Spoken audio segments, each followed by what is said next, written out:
Alors bonjour Stéphane, aujourd'hui Bonjour on se Cédric. retrouve pour parler de l'acné de l'adulte. Alors quelles sont les causes, quels sont les remèdes? Alors je peux en revenir à ma petite Précédent, oui. présentation précédente sur la clé de l'ado. On peut dire qu'il y a des similitudes, mais pas complètement. Donc c'est la poussée androgénique et l'adolescence qui est cause d'acné. Plus, hein, je rappelle un petit peu le contenu de ce que j'ai dit, manque de zinc, manque de vitamines, mauvaise flore intestinale, surcharge hépatique, en gros. Alors chez l'adulte, c'est un peu plus complexe que ça. Alors, tout d'abord, souvent, ces adultes-là, on peut avoir également de l'acné dans l'adolescence. On leur prescrit une vitamine synthétique, le Roaccutane pour ne pas le citer, qui est une catastrophe pour le foie. Il y a des adultes qui payent cher toute leur vie à cause de cet empoisonnement du foie par ce Roaccutane, qui est une vitamine synthétique. Alors chez l'adulte, je dirais en premier lieu, il y a les problèmes hormonaux. Ce sont les femmes qui ont une hyperandrogénie, donc qui ont trop de testo, trop de DHEA. Ça peut être des femmes qui ont des ovaires polychronistiques, le syndrome MPK, donc qui ont génétiquement une anomalie des ovaires avec des kystes. Alors, je ne vais pas revenir sur les causes, le lien avec les oméga 3, etc., mais il y en a évident. Et ces patientes, si elles ont trop d'androgènes par rapport aux oestrogènes, hormones féminines, peuvent développer des problèmes de perte de cheveux, peau grasse, acné, etc. Et également, on peut également avoir chez l'homme l'excès d'androgène, mais là, c'est plus souvent suite à une complémentation. Donc, on a un homme vieillissant qui a 35, 40, 45 ans, qui commence son andropause. On lui donne de la testo, ça peut être la testo en gélule, il vaut mieux éviter pour le foie, en gel, ce qui est très bien, voire en injectable quand le gel ne suffit pas. Eh bien, cet homme peut développer comme effet secondaire de l'acné, surtout si il manque de zinc. Donc toujours contrôler le taux plasmatique, le taux sanguin de zinc lorsqu'on complémente un homme en testo, tout comme aussi, il faut vérifier les oestrogènes pour être sûr qu'il ne rhumatise pas, mais également la vitamine A. Les adultes sont comme les ados, comme tout le monde, à 80%, dans 80% des cas, quasiment déficitaires en vitamine A depuis qu'on a arrêté lutte fois morue pour tout le monde. Alors moi, perso, je demande toujours les dosages de la vitamine A, du zinc.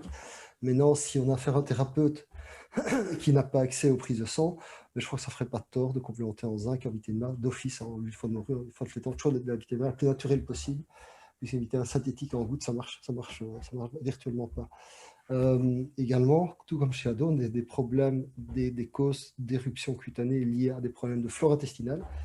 Et la flore, bon, c'est tout ce que c'est la flore intestinale, hein, pathogène, c'est les gens qui boivent du lait pour les veaux, hein, lait de vache, il ne faut pas la citer, la vache, le gluten, les mangeurs d'avoine, les faux sucres, le manque de mastication, les FODMAP, l'hypothyroïdie. Donc, je ne vais pas revenir sur les causes de dysbiose intestinale, de mauvaise flore, mais en gros, il y a des causes alimentaires qui sont excès de sucre ou de sucre non digéré, comme les FODMAP, qui sont l'excès de sucre tout court, qui sont le ralentissement intestinal et gastrique, la gastroparésie, l'entéroparésie et l'hypothyroïdie, qui sont cause de prolifération intestinale, puisque la thyroïde stimule la vitesse de digestion, la sécrétion des enzymes digestives, l'acide chlorhydrique, la se digère mal. Si l'intestin, l'estomac sont ralentis, les aliments stagnent et les bactéries pathogènes, qui sont naturellement présentes dans l'intestin, au lieu de se retrouver dans les toilettes, elles se retrouvent dans l'intestin trop longtemps, elles prolifèrent, il y a des toxines qui surchargent le foie surchargé dans des problèmes de peau, hein, qui peuvent aller du psoriasis à l'eczéma, à l'acné par exemple. Et donc en gros, chez les adultes, c'est les causes hormonales, certainement, excès d'androgène chez la femme suite au vieillissement des ovaires, soit une pathologie qui est le syndrome MPK, et chez l'homme, c'est la complémentation en testo, avec soit surcomplémentation, les gens qui se dopent, soit, je vois dans les salles de sport, hein, ceux qui prennent pour contrôler de la testo, mais ils ont tous une peau de jeunes ados, boutonneux, et le dos et le torse également. Et voilà. Et alors également, un cas chez la femme, j'ai oublié d'en parler. Vous savez que chez la femme, la testo, les androgènes viennent de la DHEA. Et donc, ça m'arrive, lorsque je complémente une femme en DHEA parce qu'elle en manque, parce qu'elle a signe clinique, plus de libido, cellulite, attrape du gras au niveau du ventre, elle perd sa masse musculaire, etc. Donc, quand je complémente, c'est sur base d'une clinique et d'une biologie. Eh bien, si je n'équilibre pas en même temps ces oestrogènes, on se retrouve avec effets secondaires qui sont perte de cheveux, peau grasse, acné, etc. Donc, toujours, les hormones, c'est comme un orchestre. Quand on touche à l'une, il faut vraiment être vigilant à ce que les autres soient bien équilibrés. Alors merci, tu nous parlais du Roaccutane. Oui, Alors j'ai fait partie de la génération pro oui, Roaccutane. oui, J'en ai pas pris beaucoup, oui, merci. oui. Mais que peuvent faire les gens qui ont pris du Roaccutane et qui maintenant se retrouvent avec des problèmes de foie et qui ne font pas forcément le lien avec ça?